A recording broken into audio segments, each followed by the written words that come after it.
Today, we're talking about a truly massive monument, one that honors an 11th century philosopher.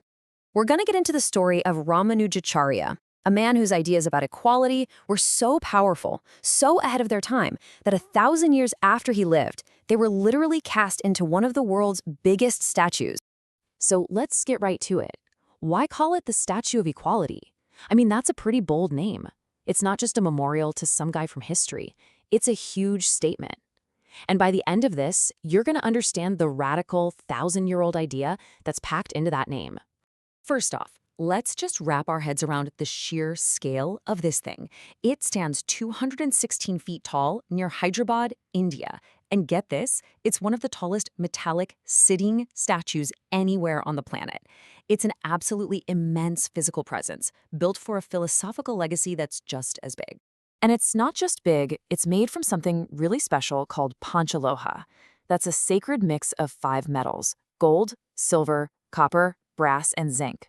Now, this isn't just to make it look good. This specific alloy is traditionally used for sacred idols. So, deep spiritual significance is baked right into its very structure. But, this incredible monument is so much more than just metal. To really understand why it even exists, we have to go back in time, like way back, a full millennium, to meet the man who started it all, the saint from Śrī Rāmānujācārya. This timeline, wow, it just puts his influence into a wild perspective. He was born way back in 1017 and lived for an unbelievable 120 years.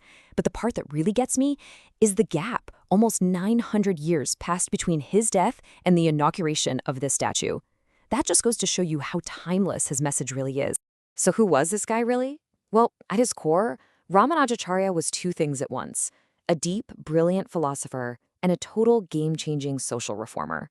He wasn't just sitting around thinking abstract thoughts. No, he took his ideas and used them to fire up the Bhakti movement, a path of personal, emotional devotion to God that was open to absolutely everyone. So how did he do it? What was the engine behind this social mission?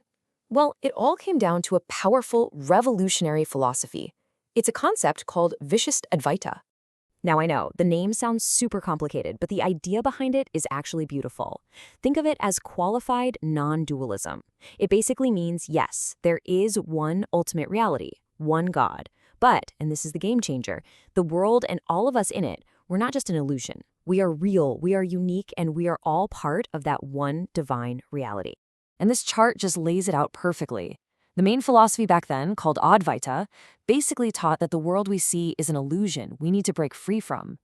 Rāmānuja comes along and says, no way!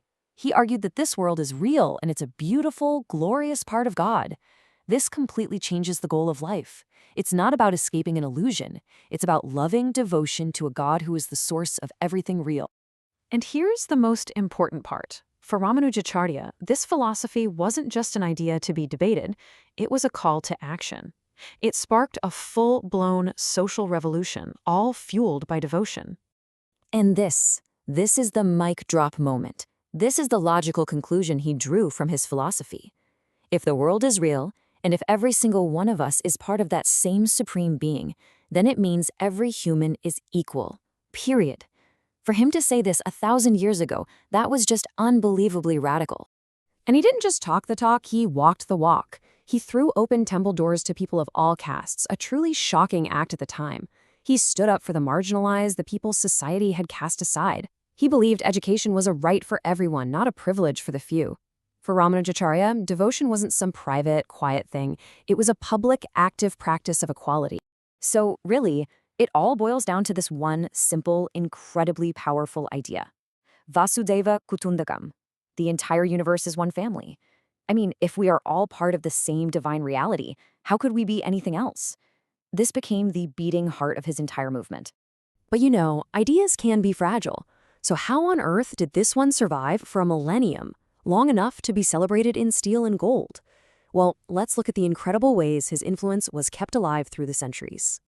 Okay, get ready for this because it is absolutely wild. As a testament to his incredible impact, his actual physical body has been preserved in a sitting posture at the Śrī Rāmānujācārya temple for more than 850 years. It's not seen as just a relic, it's treated as a continuing presence, a physical link to his teachings that has literally spanned centuries. His ideas also created this massive cultural ripple effect. They didn't just stay in philosophical texts, they burst out into art, music, and poetry. His philosophy of personal, accessible devotion inspired generations of beloved poet-saints all across India. People like Kabir and Mirabai, whose songs are still sung today. And he wasn't just a dreamer, he was a builder. He knew that for his ideas to last, they needed a structure. So he founded 74 different centers for his school of thought, creating a powerful network that carried his message of devotion and equality long, long after he was gone. And that brings us full circle, right back to where we started. The Statue of Equality isn't just a monument looking back at the past. It's a modern-day declaration. It's taking that 1,000-year-old message of universal brotherhood and casting it on a monumental scale for the 21st century and beyond. So I'll leave you with this question to think about. In a world that is still so deeply struggling with inequality, what can we learn from a philosopher who argued a millennium ago that true spirituality means seeing the divine in every single person and treating the whole world as one family?